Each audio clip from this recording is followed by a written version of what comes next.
Before I begin, please pause for a moment.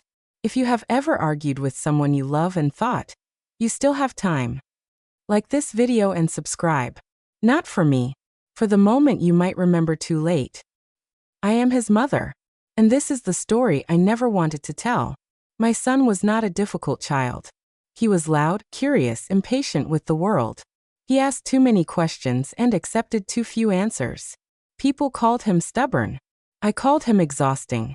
When he was little, he followed me everywhere. Pulled at my sleeve. Talked while I cooked. Talked while I cleaned. Talked while I tried to rest. I used to say not now. I said it so often it became automatic. I thought he would grow out of needing me so much. He never did. I just stopped noticing. As he grew older, he became quieter at home and louder outside. He had opinions. Strong ones. About politics. About the future. About right and wrong. I told him he was naive. He told me I was afraid. That was the first time I felt distance between us. Not physical but emotional. Like standing on opposite sides of a river. And assuming the other could still hear you. We argued about small things at first. His hair. His friends. The way he spoke. I told myself I was protecting him. He told me I was controlling him. Neither of us listened. The arguments became sharper as he grew older. He wanted to leave. I wanted him safe.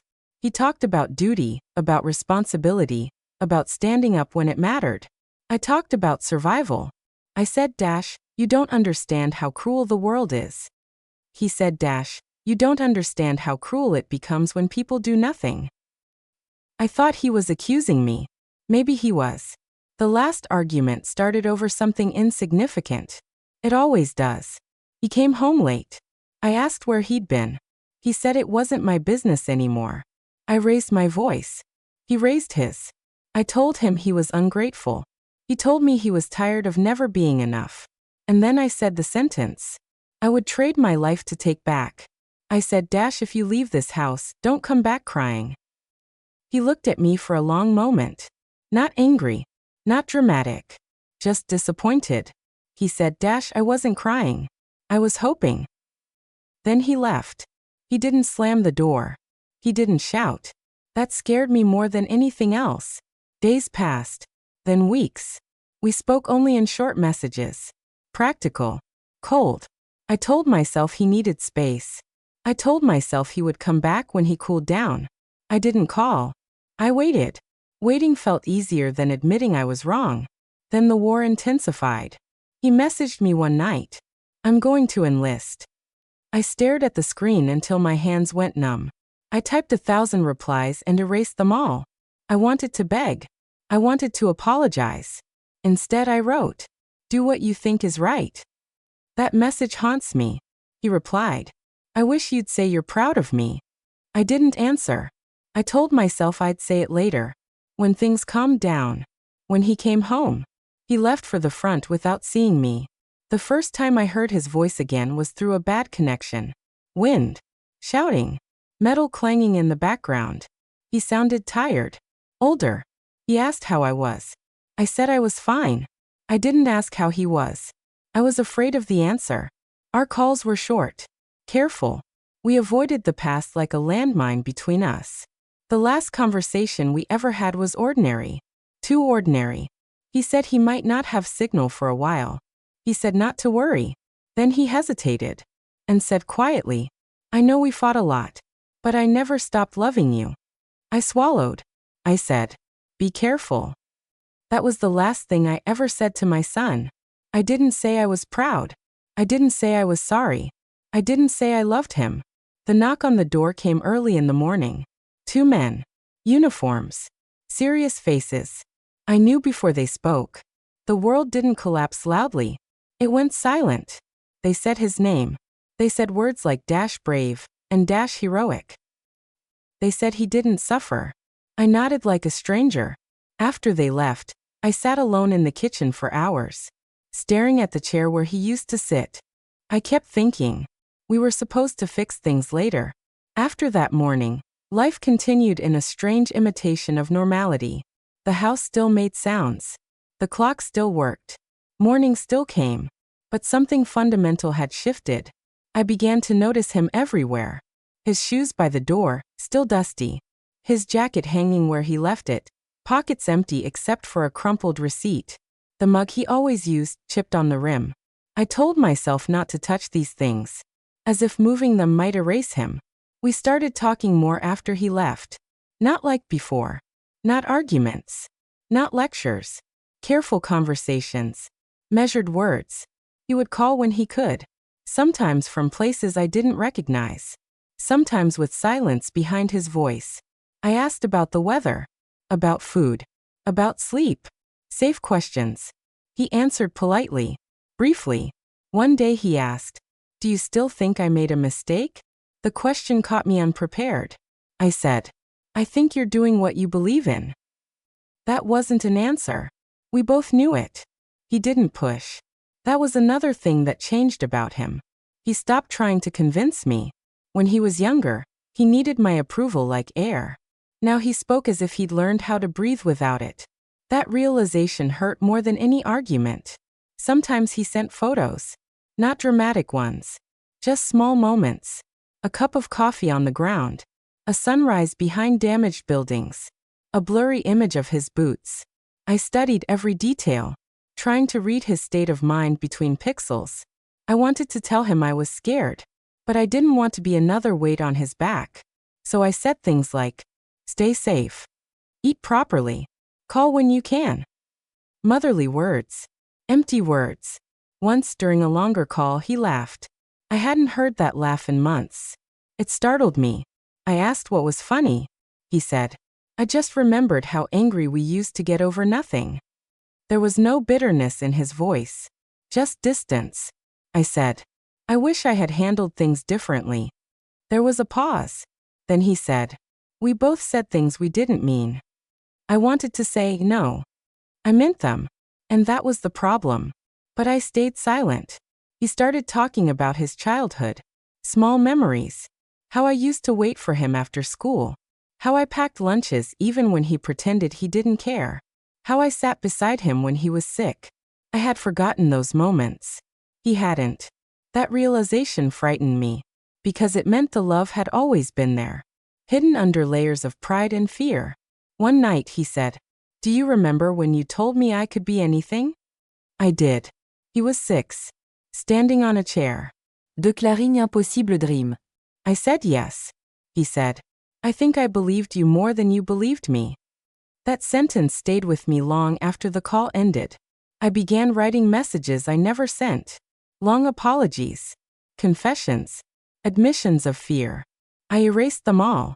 I kept telling myself, "We'll talk when he comes back. We'll have time." Time felt endless then. And fragile. The war became background noise in my mind. Something distant, unreal. I focused on our relationship instead. On repairing something I had broken. But repair requires presence. And he was far away. Sometimes days passed without contact. I checked my phone obsessively. When his name finally appeared on the screen, I felt relief and shame. Relief that he was alive. Shame that this was how I measured my motherhood now. Once, during a rare calm conversation, he said, "When this is over, I want to come home. Not forever. Just to talk." I said, "Of course." My voice was steady. My hands were shaking. I wanted to say, "I miss you." I wanted to say, "I was wrong." Instead I said, "We'll see." I thought that left space. What it really left was uncertainty. And still, I believed we had time. I believed there would be a moment. When the war ended. When he walked through that door. And everything unsaid could finally be spoken. I didn't know how fragile that belief was. I didn't know how quickly everything could change. I'm still telling the story. The longer he stayed away, the more our conversations changed shape. They became softer, less defensive, as if distance had taken the sharp edges off both of us. He stopped talking about the front directly. I stopped asking. Instead, we spoke about ordinary things. Things that almost felt inappropriate, considering where he was. He asked if I was still cooking the same soup he hated as a child. I said yes. He laughed and said, "Figures. You never changed." There was no accusation in it. Just familiarity. One evening, he called unexpectedly early. The connection was clearer than usual. I could hear birds in the background. I asked where he was. He said, "Somewhere quiet. For now." Then he said something that caught me off guard. He said, "I think I understand you better now." I asked what he meant. He said, "You were always scared of losing me. You just didn't know how to say it." My throat tightened. I wanted to deny it, to protect my image of myself. But the truth had grown too heavy. I said, "Yes. That was it. Just one word." He went quiet. Then he said, "I wish we'd talked like this earlier." So did I. After that, he started asking about my life. Not the practical details. The emotional ones. If I slept well. If the house felt empty. If I ever felt lonely. No one had asked me those questions in years. I told him the truth. That I missed him. That I worried too much. That the silence scared me. He listened. Really listened. That role reversal was painful and beautiful at the same time. Once I apologized. Not vaguely. Not indirectly. I said, "I was too hard on you. I didn't know how to be gentle." There was a long pause. Then he said, "I know. I didn't know how to forgive either." That sentence didn't hurt. It healed something. He told me he kept a photo of us in his pocket. One I barely remembered taking. We're standing awkwardly close. Neither of us smiling properly. He said, "It reminds me where I come from." I asked if it made him sad. He said, "No. It makes me feel real." Sometimes he talked about the future. Not plans, possibilities. What he might study. Where he might travel. How strange it would be to sleep without boots nearby. I listened carefully, memorizing every word, like I was afraid they might vanish. Once he said, "When I come back, we should start over. Not pretend nothing happened. Just do better." I said, "I'd like that." And for the first time, I believed it. But even as things improved, there was a quiet urgency beneath every call. Unspoken. Persistent. Like we both knew something fragile was forming. And neither of us wanted to touch it too roughly. One night, after a particularly long conversation, I sat alone in the dark and cried. Not out of fear. Out of regret for all the time we lost. When we were standing in the same room, but living in different worlds. I started answering the phone immediately when he called. No hesitation. No waiting. I stopped telling myself there would be a better moment. Because moments were all we had. The last thing he said to me that week was almost casual. He said, "I'm glad we talked now. Even if it took something terrible to get here." I didn't know what to say. So I said the safest thing. "I'm glad to." I didn't know how close we were to running out of time. But I felt it. Like a tightening in my chest. Every time the phone rang. I'm still telling the story. There were days when he didn't call. At first, that absence still filled me with panic. I checked the news. I checked my phone. I checked the clock. But over time, I learned to live inside the waiting. Waiting became a habit. A quiet discipline. When he finally did call, he always apologized. Even when the silence wasn't his fault. I told him he didn't need to. He said, "I know. I just don't want you worrying." That sentence stayed with me. Because for so long, I had worried about control. About outcomes. About keeping him close. Now I worried about him. In the simplest way possible. I worried because I loved him. One afternoon, he sent me a voice message instead of calling. His voice was softer than usual. He said he had been thinking about home. About the way the light fell across the kitchen in the evening. About how the house smelled different in winter. He said, "I didn't realize how much I needed that normality. Until it was gone." I listened to that message 3 times. I didn't reply right away. I wanted my response to be honest. I wrote, "You are always welcome here. Not as a child. As my son." When he read it, he called immediately. He didn't say anything at first. Then he said, "That means more than you know." After that, our conversations became something else. Not reconciliation. Something quieter. Acceptance.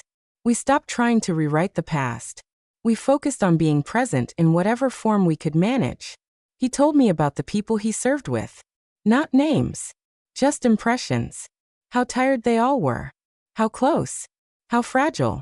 I listened without interrupting. I learned how to hear pain without trying to fix it. Sometimes he asked for advice. Small things. What book to read when he couldn't sleep. How to stop his mind from racing. I was careful with my answers. I didn't want to command anymore. I wanted to support. One evening, he said something that made me smile. He said, "You're different now." I asked if that was good or bad. He said, "Different is enough." That night, I went through old photos. Pictures of him as a child. As a teenager. In moments I barely remembered. I realized how often I had been physically present. And emotionally elsewhere. I promised myself I wouldn't make that mistake again. Even from a distance. A few weeks later, he told me his unit might be moved. He didn't say where. He didn't need to. His tone changed slightly. More focused. More restrained. I felt the fear rise again. But I kept my voice calm. I said, "Call when you can." He said, "I will." Then he hesitated.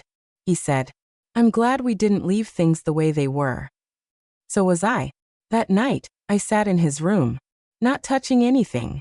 Just sitting. I imagined him there. Complaining about something trivial. Rolling his eyes at me. Asking what's for dinner. I realized then that reconciliation doesn't erase pain. It coexists with it. And for the first time in a long while, I felt something close to peace. Not certainty. Not safety. But peace. The kind that comes when you stop fighting what already happened and start caring deeply about what still exists. I didn't know what tomorrow would bring. But I knew this. If the phone rang, I would answer. If he spoke, I would listen. And if time allowed, I would finally say everything I had once been too proud to say. The days blurred together after that. Not because they were the same, but because I started measuring time differently. Not in weeks. Not in headlines. In calls. In messages that said nothing more than, "I'm okay." In the small relief of seeing his name on my screen. He called less often as his unit moved. When he did, the conversations were shorter. Not colder. Just heavier. I could hear it in his breathing. In the way he chose his words. He stopped talking about the future in detail. He spoke in fragments. After this. When it's over. Someday. I didn't press. I had learned, finally, that love sometimes means restraint. One evening he surprised me. He said, "Do you remember the night I left after we fought?" I said yes. He said, "I didn't leave because I hated you. I held my breath." He said, "I left because I didn't know how to stay without losing myself." That truth settled between us. I said, "I should have listened." He said, "We both should have." It wasn't accusation. It was understanding. Another night, he asked me something unexpected. He said, "Were you ever proud of me?" I didn't hesitate this time. I said, "Yes. I just didn't know how to say it without being afraid." He was quiet. Then he said, "I wish you'd known sooner." So did I. I started telling him things I had never said aloud. That I admired his courage. That I respected his choices. Even when they terrified me. That I loved him. Not for what he did, but for who he was. He didn't respond right away. Then he said, "Thank you for saying that. While I'm still here." That sentence stayed with me. Still here. I began to feel a strange urgency again. Not panic. Awareness. Like standing under a sky that looks calm, but feels charged. One afternoon, I missed his call. Just one. I was in the shower. 10 minutes. When I saw the missed notification, my hands shook. I called back immediately. No answer. I told myself not to overreact. I told myself he would call again. He did. Hours later, he apologized. I told him it was fine. It wasn't. But I didn't want fear to be the loudest thing between us anymore. He told me he might not be reachable for a while. That things were changing quickly. I said I understood. I didn't. Before the call ended, he said something quietly. he said. I'm glad you're my mom. I closed my eyes. I said, I'm glad you're my son. The line went dead shortly after. I sat with the phone in my hand for a long time. I didn't cry. Not yet. I went about my evening. Cooked. Cleaned. Lived inside routine like it could protect me. That night, I dreamed of him as a child. Standing in the doorway. Waiting. I woke up before dawn. With a heaviness I couldn't name. The days that followed were silent. No calls. No messages. I told myself it was normal. That he warned me. Still, I checked my phone constantly. I rehearsed things I would say. When he finally called again. Simple things. Important things. Things that felt urgent now. I didn't know how close I was to never getting the chance. The knock on the door came in the afternoon. Not early. Not dramatic. Ordinary. That was the cruelest part. I opened the door and saw the uniforms and I knew. Not because of instinct, but because my body recognized the shape of the moment. Before my mind could. They said my son's name. Out loud. As if saying it carefully could soften what followed. They said he died doing his duty. They said he was brave. They said he protected others. They said everything. Except the one thing I needed to hear. That he knew I loved him. I nodded. I thanked them. I don't remember closing the door. I remember the silence afterward. Not empty silence. Heavy silence. The kind that presses against your ears. Until you feel like you might disappear inside it. I walked into the kitchen. His chair was still there. Pushed in slightly, the way he always left it. I sat down and waited. For the phone to ring. For him to call and say it was a mistake. For time to rewind. Nothing happened. That night, I listened to his last voice message again.